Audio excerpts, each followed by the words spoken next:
তাই পরের দিন আমরা শেল্টারটাকে আরো ভালো করব বলে ঠিক করলাম। দ্বিতীয় দিনের কাজ খুবই সহজ।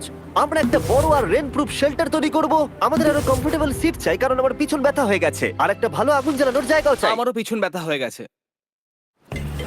আমরা লম্বা শক্ত কাঠ খুঁজছিলাম যেগুলো দিয়ে আমরা আমাদের শেল্টারটাকে ছাউনি দিতে পারবো, যাতে বৃষ্টির জল শেল্টারের ওপরে জমে না থেকে পিছন দিক দিয়ে বেরিয়ে যেতে পারে। আর যখন আমরা নতুন শেল্টারের জন্য জিনিস খুঁজতে ব্যস্ত ছিলাম, তখন ম্যাক আর নোলান আমাদের জন্য নতুন সিট খুঁজছিল। তুমি ওটা দেখতে পাচ্ছ? হ্যাঁ, ওই জিনিসটা কি?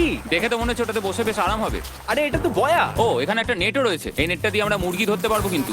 ও অনেক ছাড় পোকা, ছাড় পোকা, ছাড় পোকা। জিমি, আমরা সমুদ্রে একটা বয়া খুঁজে পেয়েছি। এটা কিন্তু বেশ নরম। তুমি কি এটা চুরি করেছো? না, ও কি এটা চুরি করেছে? এটা আমরা বিচ থেকে পেয়েছি। এটাকে চুরি বলে না?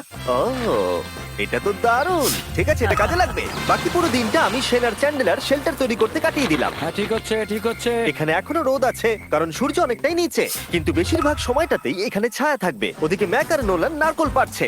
ঠিক আছে। একটু সাবধানে, এটা কিন্তু বড় ছুরি। নারকল! বাহ, দারুণ তো। এবং ওরা মুরগি ধরারও চেষ্টা করলো। আরে মুরগি, পালাও পালাও, ওর থেকে দূরে এটা পালিয়ে তুমি কি যাও। করলে? আমি ওদেরকে বাঁচিয়ে দিলাম। দ্বিতীয় দিন শেষ হতে চলেছে। তোমাদের কেমন লাগছে? আমি ক্লান্ত, কিন্তু আমি ঠিক আছি। নোলান?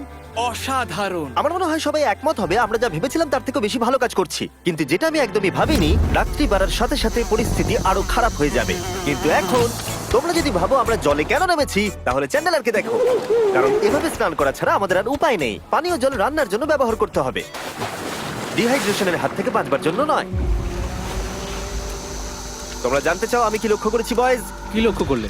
আমাদের কাছে 10টা জলের কার্ড ছিল, আর এখন সেটা আর 6টা আছে। আর আজকে 2 নম্বর দিন। আমি জানি। এবার আমি একজন গার্জেনের মতো হয়ে এটা বলছি, জল ব্যবহারের ক্ষেত্রে সবাইকে খুব সচেতন হতেই হবে। ঠিক বলেছো। দাঁড়াও, তোমরা কিসের কথা বলছো? সেন, আমি তোমার হয়ে এগ্রি বলে ও, দিলাম। আচ্ছা, ঠিক আছে। এখন অন্ধকার হয়ে যাচ্ছে, শুতে হবে। যদি তোমরা চিনতে না পারো তাহলে বলে দিয়ে হলো ম্যাক, যে এই ভিডিওতে আর এই ভিডিওতে টাকা হেরে গেছিল।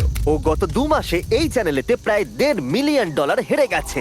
এভাবে কি ইন্ট্রোডিউস করে ভাই? যদিও আমরা আমাদের শেল্টারটাকে আপগ্রেড করেছিলাম, তবুও প্রথম রাতের তুলনায় দ্বিতীয় রাতটা বেশি খারাপ কাটলো। আমরা এটা জানতাম না যে এই আইল্যান্ডটা পুরো ছাড় পোকায় ভর্তি ছিল, যারা আমাদের গোটা রাত জুড়ে কামড়েছিল। আর এই কারণেই আমি আর চ্যান্ডেলার একদম ঘুমোতে পারিনি।